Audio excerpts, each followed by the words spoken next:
안녕하세요. 자, 저희 2024년 1회 기출 보건 문제가 되겠습니다. 그래서 1번부터 또 풀어보실 거고요. 제가 뭐 늘상 말씀을 드리고 있지만 그래도 이제 그 전 거를 또 안 보신 분이 계실 수 있으니까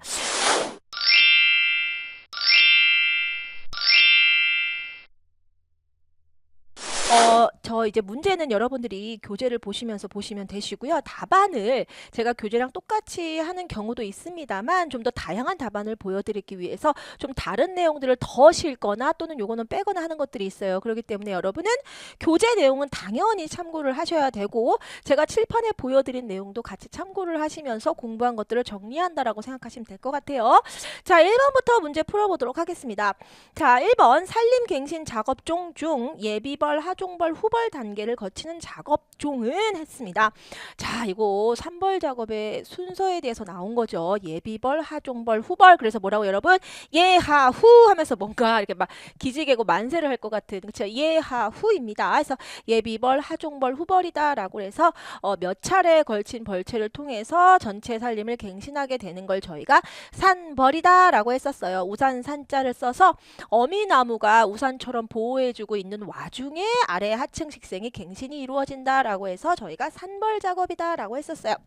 그래서 다시 한번 이제 그림을 보시면서 산벌 작업이 원래 임상이 이렇다. 그러면 예비벌을 시행을 했다. 그래서 일부 이제 좋지 못한 형질이 좋지 못한 수목들을 좀 먼저 베어주고요. 그리고 나서 하종벌이다라고 해서 종자 낙하를 위해서 또 조금 벌채를 해줍니다. 그러면 하종벌 이후에는 이렇게 새로운 어린 치수들이 자라게 되겠죠. 갱신이 어느 정도 이루어지게 되겠죠. 그리고 나서 나중에 마지막으로 남아있던 모수들을 다 잘라주고 나서 갱신이 완료되게 되는 것, 이것이 이제 후벌이었죠. 그래서 예비벌, 갱신 준비 단계의 벌채, 하종벌은 종자 낙한을 위한 벌채다라고 해서 하종벌, 얘는 1회 벌채로 하종을 실시한다라고 해서 요것도 문제에 나오죠. 그리고 후벌은 남겨두었던 모수를 전부 벌채하는 작업이었다. 그래서 3벌 작업은 예하후입니다. 여러분, 예하후 꼭 외워주시길 바랄게요. 자, 이걸 3벌 작업에 대한 걸 정리를 하셨고 여러분들의 해설에는 개벌, 모수, 3벌 쭈룩 있죠. 이것도 당연히 기본적으로 굉장히 중요하죠. 꼭 알고 계셔야 되는 내용입니다. 갱신 작업종은 어느 하나 중요하지 않은 게 없다. 다 중요하다. 자, 2번입니다. 또 중요한 게 나오네요. 종자의 발화 휴면성 원인과 관련 없는 것은 종자가 어떤 이유에서인지 일정 기간 생리 활동을 멈춘다. 그래서 발화를 하지 않는다. 이걸 저희가 발화 휴면성이다라고 하는데 그러한 원인에는 이러한 것들이 있다라고 했었습니다. 먼저 이걸 보시고 그 다음에 밑에 보기를 보도록 할게요. 자, 종피의 불투성, 종피의 기계, 종피의 가스관, 종피의 발화 억제 물질, 즉 요 네 가지는 종피에 기인해서 종피에 어떤 문제가 있기 때문에 발화를 하지 못한다라는 얘긴 거예요. 주로 이제 종자 휴면의 원인이 대부분이 이 종피에 기인한 경우가 많이 있지요. 그래서 그 중에 이제 네 개를 이렇게 보시면 불투수성, 수분이 투과하지 못하기 때문에 저희가 여러분 종자가 발화를 하기 위해서는 네 가지의 조건이 필요하다. 요것도 기본적으로 아셔야 되겠죠. 산소가 있어야 되고 온도가 적절해야 되고 광이 있어야 되고 수분이 있어야 돼요. 무엇보다 가장 중요한 게 사실은 수분이에요. 수분, 온도 이런 게 가장 중요합니다. 그래서 그러한 수분이 투과하지를 못하니 수분이 어느 정도 투과해서 이 껍질이 팽윤해지고 그러다가 효소가 활성이 되고 그러다가 드디어 뚫고 발화를 하고 나오는 거거든요. 종피를. 근데 그러한 수분이 투수하지 못하니까 원인이 된다. 두 번째, 종피의 기계적 물리적 압박. 종피 자체가 굉장히 단단하고 두꺼워.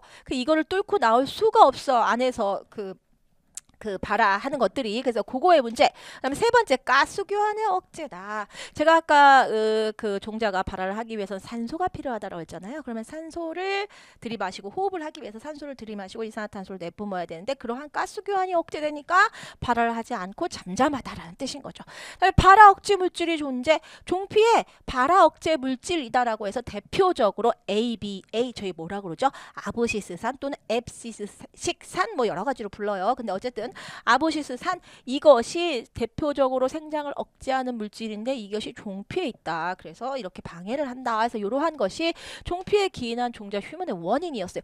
제가 이걸 왜 말하냐면 종피에 기인한 휴면의 원인이 아닌 것은 하면서 이 네 개에 대해서도 나오기 때문이에요.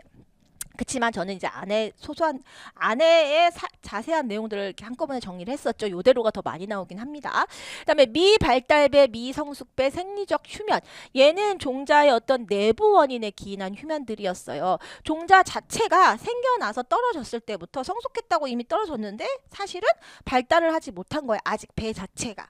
그래서 이걸 미발달배, 미성숙배. 그래서 은주향들이다라고 한다고 외웠어요. 은주향들은 나중에 뭘 한다고? 후숙을 해야 된다고요. 나중에 숙성을 해주고 성숙을 하게 되고 그로 인해 발화를 할 수가 있게 된다. 그래서 은주향들. 그 다음에 생리적 휴면 어떤 이유에선지 그 배나 배유 등이 그 자체적으로 내부에서 자체적으로 어떤 휴면 현상을 가지고 있다라는 얘기인 거예요. 생리적으로. 그래서 그러한 휴면. 자, 이중 휴면성은 이 외부 내부에 모두 그 원인을 갖고 있는 그러한 휴면성을 저희가 이중 휴면성이다. 대표적인 것이 누구다? 바로 주목이다. 저희 주목 여러분 빨간색 열매 쬐끄맣게 열리는 거 그 안에는 굉장히 단단한 씨앗이 있어요. 종피의 불투수성 종피 자체가 굉장히 단단하고 두껍다. 그러니까 기계적으로도 압박을 하고 배 자체도 미성숙배인 상태로 낮출이 돼요. 그럼 얘가 어느 정도 시간이 지나야지만 성숙을 하게 됩니다. 그래서 이러한 모든 것들을 갖고 있는 이중 휴면성을 갖고 있는 것이 누구다? 바로 이 주목이다. 자, 종자 휴면의 원인 잘 알아두셔야 되겠죠? 그래서 저는 이제 이거 불타는 투혼으로 불타는 투혼이라고 했어. 불타는 투혼으로 압박 수비. 여자 요즘에 축구들 많이 하잖아요. 여자 축구에서 여자가 불타는 투혼으로 압박 수비를 했더니 가스가 억제되었어. 방구를 끼고 싶었는데 못 낀 거죠. 불타는 투혼으로 압박 수비했더니 가스가 억제되었어. 뭐 이런 식으로 해서 제가 이제 몇 가지 외웠었습니다만 이렇게 외워주면 또 이제 좀 휴면 원인이 좀 몇 가지 외워지겠죠. 자, 종자열면의 원인 넘어갑니다. 계속 중요한 게 나오네요.